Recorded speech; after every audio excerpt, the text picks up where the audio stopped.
Welcome to Kiss and Chapters, where every story begins with a spark and ends with a swoon. If you love heart-fluttering romances, unexpected twists, and characters you'll root for, you're in the right place. Don't forget to like, subscribe, and hit the notification bell so I can keep bringing you more sweet, emotional, and unforgettable stories. Let's fall in love with every chapter, together. Chapter 1, The Diary Left Behind. The rain didn't stop for hours. It tapped against the windows of the high-rise funeral parlor like a rhythmic reminder. You're too late. You're too late. Hunter Lancaster stood in front of the framed photo resting beside the white coffin, his face carved in stone. His $1,000 suit was immaculate, tailored to perfection as always. His posture straight, cold, unreadable. But inside something had cracked. The photo showed Eva Chin smiling softly, holding a small potted plant in her hands. It was the first time he'd seen her smile like that, genuinely happy. And it wasn't even directed at him. People came and went. Some whispered condolences. Most just glanced at him from a distance, unsure of how to approach the infamous Eva. He barely acknowledged them. His gaze never left the coffin. Eva. His secretary for 7 years. Quiet, efficient, invisible. She had died alone in a hospital room 3 nights ago. Cancer. Late stage. Untreated. He hadn't even known she was sick. No one had. It wasn't until the HR department notified him of her passing that he realized just how little he actually knew about her. The girl who brought him coffee exactly the way he liked it. The one who remembered every deadline, every tiny preference. The one who stayed behind after hours without complaint and disappeared the moment he dismissed her. The one who never asked for anything. She had been just a secretary. Or so he told himself. Until the diary arrived. He sat in his penthouse later that night, the lights off, the storm still raging beyond the glass walls. The diary sat on the coffee table, simple, leather-bound, its edges worn. The envelope had come with a note. To Mr. Hunter Lancaster. If you're reading this, it means I'm really gone. I hope in some small way you'll understand me better now. Eva. He hesitated. For once in his life he felt fear. Real, aching, irreversible fear. But his fingers moved on their own. He opened the diary. March 2, 2013. He doesn't remember my name yet. But that's okay. Today he said thank you when I handed him his coffee. It was just a murmur, barely audible, but it made my heart beat faster. I must be insane. Hunter's throat tightened. He turned the page. May 16, 2014. He had a meeting with a model today. Tall, elegant, the kind of woman who belongs at his side. I watched from my desk as he smiled at her. He smiled. I've never seen it before. It made me feel small. Invisible. Why does it hurt so much when I've never had a claim on him in the first place? He couldn't breathe. Each entry sliced through his composure like a scalpel. Quiet, sharp, precise. She had written about everything. The little moments. The days she felt seen. The nights she cried silently in the bathroom so no one would hear. The way she had fallen in love with him piece by piece. And how it shattered her. He had never seen her cry. Never noticed her faltering steps. Never asked why she looked pale some days or why she clutched her side when she thought no one was watching. Because he wasn't watching. She had loved him in silence. Faithfully. Hopelessly. And he had ignored her until she vanished. Hunter stood abruptly, the diary pressed to his chest like a life raft in stormy waters. His eyes burned but no tears fell. Not yet. He stared out at the city lights but they blurred before him. I didn't know, he whispered. The storm outside seemed to echo him, howling in grief. If I had known, I would have done everything differently. The words fell into the dark, swallowed by thunder. And then, something strange. A sudden wave of dizziness. His knees buckled, the room spun. He staggered, caught himself on the coffee table. The last thing he saw before blacking out was Eva's handwriting on the open page. I wish I could be brave enough to tell him, just once, that I loved him. Chapter 2. Back to the first day. Hunter jolted upright, gasping for air. The city skyline was gone. Instead he found himself staring at the dull beige walls of an office. His office. But it was different. No sleek renovations, no art pieces, no leather couch in the corner. The room looked the way it had nearly a decade ago when he first became CEO of Lancaster Group. He blinked rapidly. Was this a dream? No. Everything felt real. Too real. His heart pounded as he stood up and rushed to the window. Below him stretched the familiar layout of the old headquarters, and down the hallway he could hear the faint clicking of heels on tile. An intern walked past, holding a clipboard with the 2015 logo of the company. 2015. His brain scrambled to catch up. This isn't possible. Then he heard it. A soft knock on the door. He turned. And there she was. Eva-chan. Wearing a pale pink blouse and a long black skirt, her dark hair pulled neatly into a low ponytail. She held a stack of folders and peeked inside with that same timid expression, like she wasn't sure if she was welcome. "Good morning, Mr. Lancaster," she said softly, eyes avoiding his. "These are the reports you requested yesterday. I also scheduled your 10 a.m. board meeting and confirmed your lunch with Director Kwan." Hunter froze. His mind screamed, "Say something." But his throat closed up. His heart was thundering in his chest. She looked so alive, so unaware of the heartbreak and illness that would one day steal her away. He couldn't stop staring. Eva shifted uncomfortably. I'll just leave these on your desk." She stepped forward. "Wait," Hunter said too quickly. She paused, her brows rising slightly in surprise. He took a breath, trying to steady himself. How are you feeling today?" Eva blinked. I'm fine, sir." "You didn't skip breakfast?" Now she looked completely confused. No." He nodded, struggling to gather himself. That's good. She gave a hesitant smile, then placed the folders gently on his desk. "Is there anything else you need?" He wanted to say, "I need time. I need to do everything over. I need to protect you this time." But all he managed was a shake of the head. "No. Thank you, Eva." She paused mid-step. Her name. He rarely said it.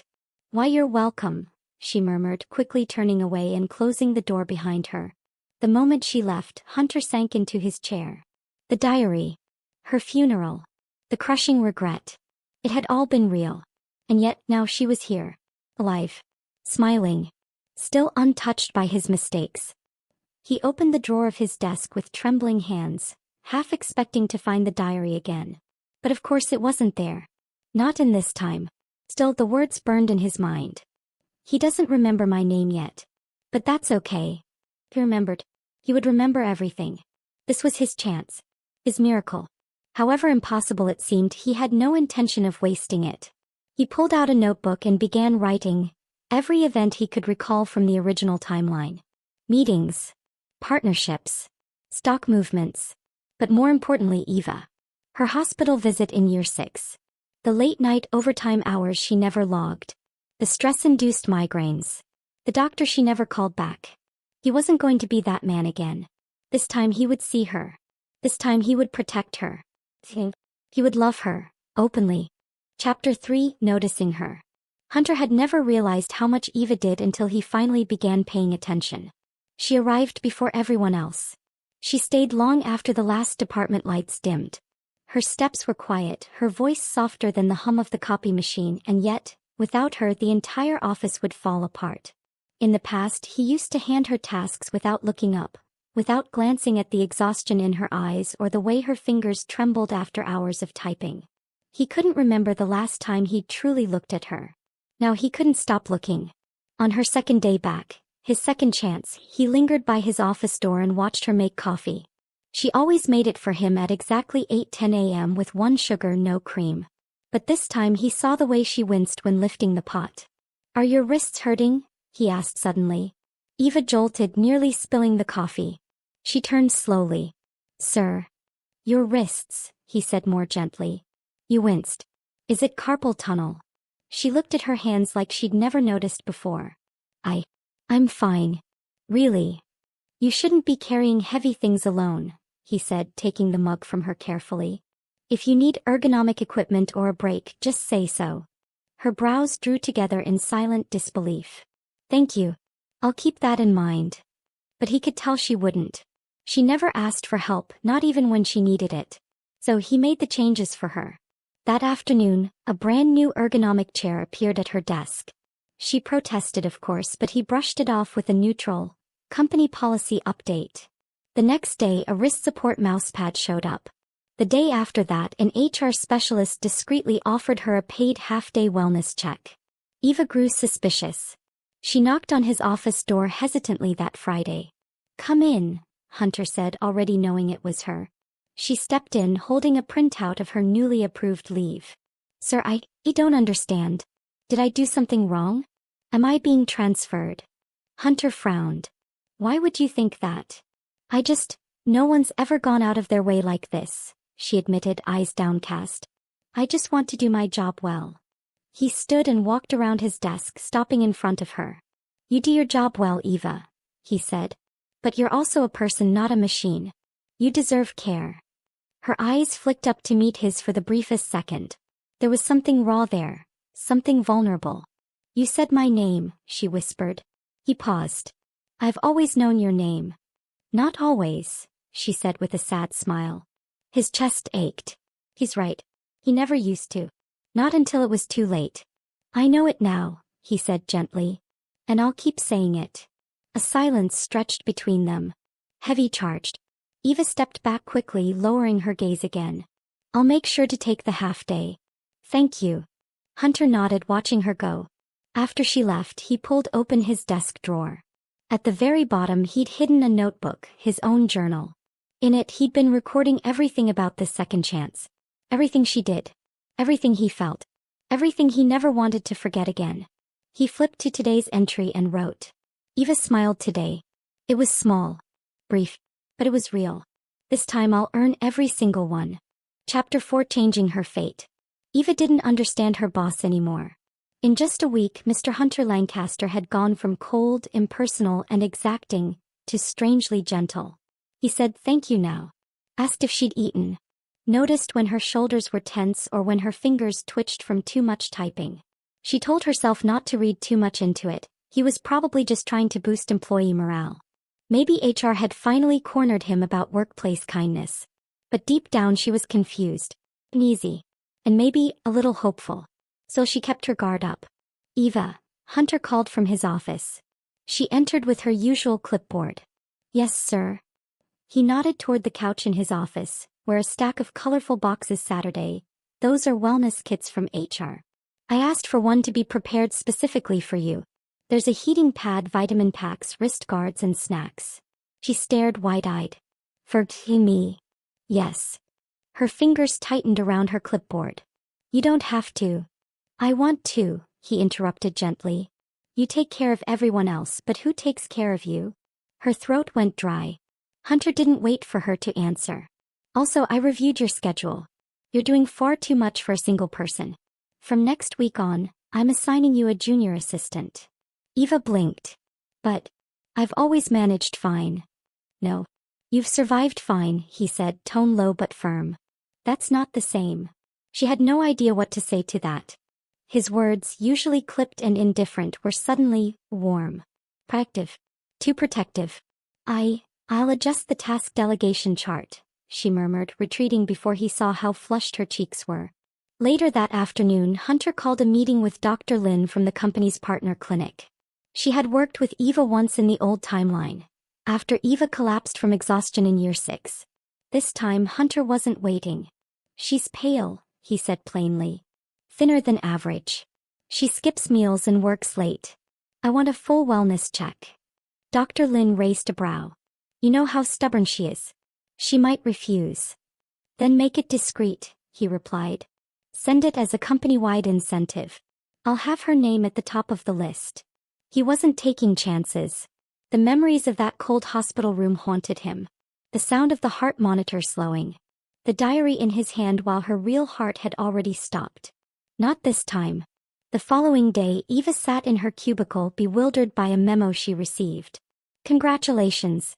You've been selected for a full executive wellness evaluation at Harmony Clinic. Your appointment has been scheduled and paid in full by Lancaster Group." She walked to his office, gripping the paper like it might bite. "Mr. Lancaster," she began, half nervous, half exasperated, "I don't need this. Someone else could benefit more." "You need it," he said without looking up. "And you deserve it." She fell silent, stunned again by how certain he sounded. Hunter set down his pen and looked up. "Eva, when's the last time you had a full checkup?" "I don't remember." "That's what I thought." Their eyes met. His were serious, earnest in a way she wasn't used to. "I don't mean to overstep," he said softer now, "but I'm trying to do better.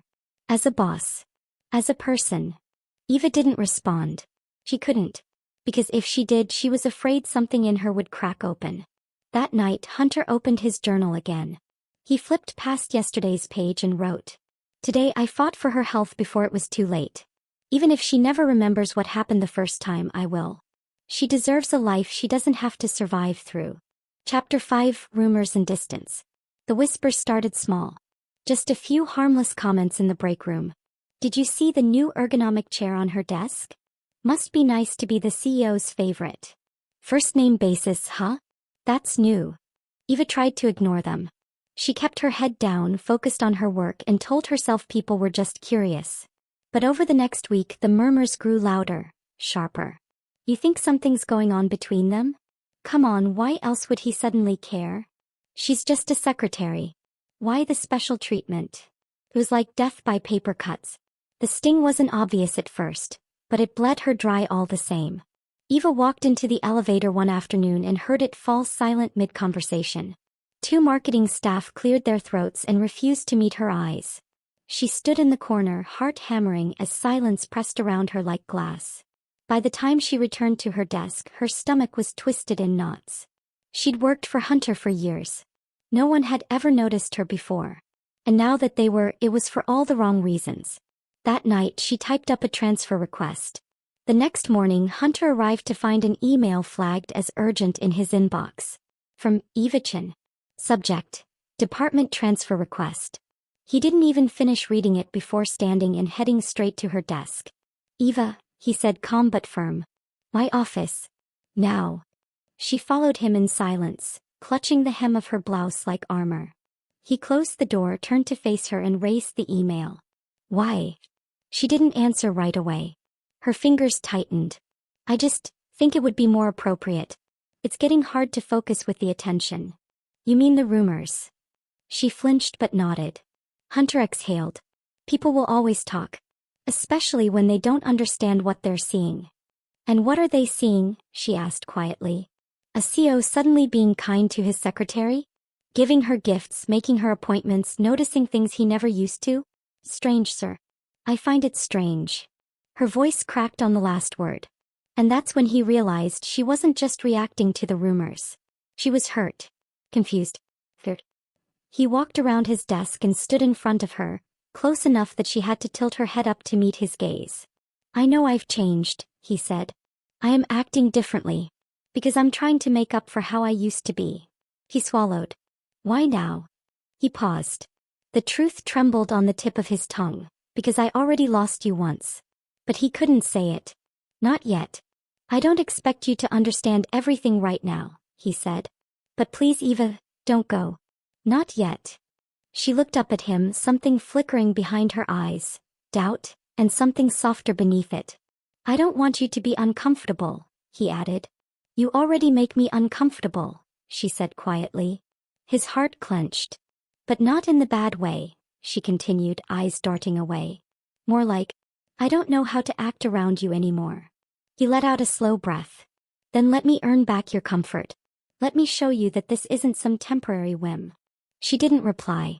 But when she turned to leave, she didn't bring the transfer request with her. Hunter sat down slowly after she left, the silence of the office ringing in his ears. He opened his journal and scribbled. "Today she said I make her uncomfortable." But she stayed. That's enough for now. Chapter 6: Walls around her heart. Eva kept her distance. She still showed up at 8 a.m. sharp, still brought Hunter his coffee just the way he liked it, and still responded to emails with calm, professional efficiency. But the change was there, in the way she avoided lingering in his office, the way her smiles were polite but hollow, the way she stopped making small talk altogether.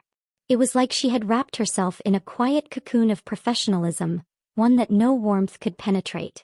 And Hunter knew why. He was protecting herself. He'd broken her once, and even if she didn't know it, some part of her remembered what it felt like to love him and be invisible. Now she was visible but skeptical. And who could blame her? He watched from his office one evening as she packed up her things. Everyone else had gone home. Only Eva remained, tying up loose ends like always. Hunter walked out and leaned against her cubicle wall. You work too late. Eva glanced up, startled. I'm just finishing some reports. I've told you before, you don't need to stay after hours anymore. I know, she said gently, but I want to finish this properly. He admired that about her. Her stubborn sense of duty. But tonight he wished she'd be a little selfish. Have dinner with me, he said suddenly. He paused, blinking. Excuse me. Dinner, he repeated. You've worked enough for today. I haven't eaten either. She stared at him for a moment, expression unreadable. Then she returned her gaze to her computer. That's not appropriate, she said. It's not a date, he replied quickly. Just two coworkers getting a meal. She looked at him again. Are we coworkers? Hunter stilled. Her tone wasn't accusatory, just weary. But it pierced him all the same. You're my secretary, he said, but more than that, you're someone I care about. Silence. Eva slowly closed her laptop, fingers resting on the lid. I don't know what you're doing, Mr. Lancaster. I don't know what changed or why you suddenly notice things. And I appreciate the kindness, I really do, but I can't afford to misread it. She stood gathering her things. I've done that before, she added quietly. And it hurt more than I'll ever admit. With a soft smile and a polite nod, she walked past him and toward the elevator. Hunter didn't stop her this time. He returned to his office, sat in his chair and pulled open the journal that had become his emotional compass. She remembers the pain even if she doesn't know where it came from. I've made her afraid to hope. Afraid to believe. How do you earn back someone's trust when they never gave it voice the first time? For the next week he pulled back. Not because he cared less, but because he realized pushing her too soon would only tighten the walls around her heart. Instead he let his actions speak. He praised her work in meetings. Gave her public credit. Spoke to her gently with respect and attention but without pressure. One afternoon he left a small wrapped box on her desk with a note. You mentioned once your favorite author was Alice Munro. Thought this might be a good read for the weekend. No pressure. Just a gift from a grateful boss. H. She didn't bring it up. But on Monday morning she walked in and softly said, "Thank you for the book." Hunter smiled. "You're welcome." No expectations. No strings. Just steady, patient care. He was rebuilding her trust, brick by brick. That night he wrote. He thanked me. Not out of obligation but choice. Her walls are still up but I see the cracks. One day I'll step through them, only if she lets me. Chapter 7. Confession from the Past. The bookstore was quiet, tucked between a flower shop and a tiny ramen bar on a street barely anyone remembered. The bell above the door jingled softly as Hunter pushed it open, glancing over his shoulder to make sure Eva had followed. She hesitated at the entrance, clutching her coat. You didn't say where we were going, she said cautiously. I didn't want you to say no, Hunter replied, smiling faintly. I remembered you liked places like this. Eva blinked. I don't think I've ever mentioned that. You did, he thought. In your diary. April 2016. You called it your safe place. The kind of store where no one asked questions and the books understood you better than people did. But aloud he only said, lucky guess. She stepped inside, her posture stiff at first. But then her eyes softened as she looked around, at the old wooden shelves, the worn carpet, the dust motes dancing in the afternoon light. She ran her fingers over a row of hardcovers like she was greeting old friends. Hunter kept his distance, watching her with a mixture of fondness and heartbreak. Why did you bring me here? She asked, not looking at him. I thought you might enjoy it, he said. Also, I wanted to talk. Somewhere quiet. She sighed, still not meeting his eyes. Mr. Lancaster. Hunter, he interrupted gently. Just Hunter. Please. That gave her pause. He reached into his coat pocket and pulled out a folded piece of paper, creased, well handled. He handed it to her without a word. Eva took it slowly. What is this? It's something I copied a long time ago, he said. Something you wrote. I found it after you left. She unfolded it. Her eyes scanned the page and immediately her breath caught. He doesn't remember my name yet. But that's okay. Today he said thank you. Just once. That's enough for now. Eva froze. I don't understand, she whispered. Hunter looked at her, his voice low and steady. I know this doesn't make sense. And I can't explain everything. But the truth is, I wasn't kind to you before. I took you for granted. I was cold. You did everything for me and I never really saw you. She stared at the paper, fingers trembling. How did you get this? She asked. I found it after something happened, he said. Something I'll never forget. He stepped closer, not touching her, just closing the space between them. I heard you, Eva. I let you love me in silence and never gave you the time, the attention, the warmth you deserved. You were right beside me and I was blind. Eva looked up slowly, tears brimming. I don't know where you got this, she whispered. But these were my words. My private words. I wrote them when I thought no one would ever care. I care now, Hunter said, voice breaking. More than you know. I just want a chance to be better, to treat you the way I should have all along. The silence stretched, fragile and aching. Eva looked down at the paper again, then back at him. Her voice cracked. Why me? He smiled, sadly, tenderly. Because even when I gave you nothing, you still gave me everything. She didn't say anything more. Just folded the paper slowly and held it close, like it was a piece of herself she'd long forgotten. That night, Hunter wrote in his journal. I gave her a piece of her own heart today. She didn't push me away. She didn't run. Maybe she's beginning to remember that she was always worth being seen. Chapter 8. The Love She Deserves. The moonlight filtered gently through the hospital blinds, painting soft silver patterns across the white sheets. Eva lay asleep, her breathing steady but weak. Machines beeped softly, rhythmically. Hunter sat at her side, holding her hand tightly, afraid that letting go would mean losing her all over again. They'd caught the illness early, this time. With the knowledge from his previous life, he'd forced her to go for a full checkup weeks ago, ignoring her protests. That decision had saved her. But the battle wasn't over yet. I'm not letting you go, Hunter whispered, brushing a strand of hair from her face. I've wasted too many years being blind. I won't waste another second. He thought back to the diary. Page after page of quiet agony, secret longing and heartbreaking acceptance. Each word had cracked him open. But now he had rewritten some of it. This Eva hadn't cried alone on the rooftop. She hadn't walked home in the rain or slept in cold apartments. He had been there step by step, giving her the love he should have given the first time. A knock on the door pulled him from his thoughts. It was Dr. Huang. She's responding well. We'll need to monitor her, but her condition is stable. Hunter exhaled, the weight lifting slightly. He gave a small nod. Thank you. When Eva stirred, her eyes fluttering open, he was already leaning close. Hunter, she murmured, her voice hoarse. I'm here. He brought her hand to his lips. And I'm not going anywhere. She blinked slowly, trying to gather herself. Did I scare you? He gave a half laugh, half sob. You always do. But this time, I had something to lose. Everything to lose. Eva looked at him, really looked, and frowned. You've been different lately. I got a second chance, Eva, he said quietly. I was too late once. I'm not letting history repeat itself. She didn't ask questions. He didn't need to. Her eyes shimmered with something deep and understanding. You're scaring me with how good you are at this now. Hunter smiled. I'm just finally giving you what you've always deserved. Eva recovered slowly. Day by day, Hunter brought her flowers, read her books, massaged her shoulders, and filled her room with the warmth he had denied her before. You know, she said one afternoon, sipping her juice, I used to think you were a robot. Was I that bad? You didn't even say thank you when I made you coffee every morning. He winced. I was an idiot. She laughed softly. But now, you say thank you. You look at me. You see me. He stepped closer. And I'll never stop. It was a quiet spring morning when Eva finally stepped out of the hospital. The sun was warm, the breeze light. Hunter was waiting by the car with her favorite drink, no driver, just him. Where to? She asked with a smile. I thought we could start over, he said, opening the door for her.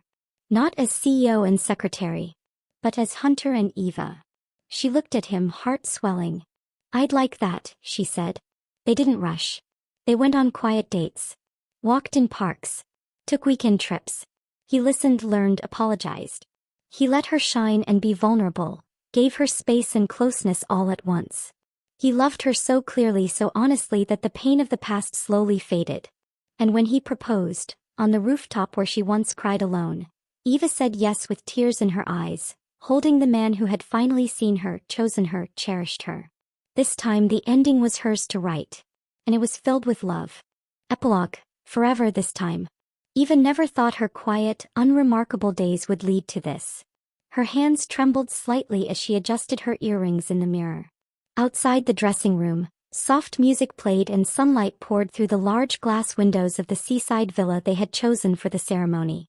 The scent of white peonies, her favorite, filled the air. "Are you ready?" her friend Nina peeked in with a wide smile. Eva took a deep breath and nodded. More than ever. She wasn't nervous. Not anymore. Not when she had spent so long loving him from afar, then watching him slowly fall for her in return. This time it wasn't a marriage built on regret or duty. It was choice. A shared one. Hunter stood beneath the wedding arch, fingers loosely clasped, eyes trained on the path where she would soon walk. The suit fit him perfectly, tailored in soft gray instead of black. Eva had said he looked warmer in it, and he wanted to look warm for her, always. When the doors opened and she appeared, the world stopped. Gone was the shy secretary who used to avoid his gaze. This was a woman glowing with quiet strength, her smile enough to crumble the coldest heart. He felt a lump in his throat. For a man once so obsessed with control and order, it was humbling to be utterly undone by a single person. As she reached him, he whispered, "You look like everything I've ever wanted but was too blind to see." Eva's smile trembled as she took his hand. "And you look like someone who finally believes he deserves love." Their vows weren't long. They didn't need to be. "I promise to never forget how lucky I am," Hunter said, voice thick with emotion. "To make up for every day I wasted. To listen, to laugh, to love you without fear." "I promise to trust the man you've become," Eva said softly. "To never hold your past against you. To grow with you side by side. And when life gets hard, I'll still choose you, again and again." Applause rang as they kissed. Their first kiss as husband and wife. One born not from impulse, but from a love that had fought its way through silence, mistakes, and second chances. That night they lay in bed together, the sound of waves outside their window. Eva curled into his side. "Did you ever think we'd make it here?" Hunter chuckled, brushing his lips against her hair. "Honestly, well, I thought I'd ruined everything. But you gave me grace. You changed me." She looked up at him, eyes soft.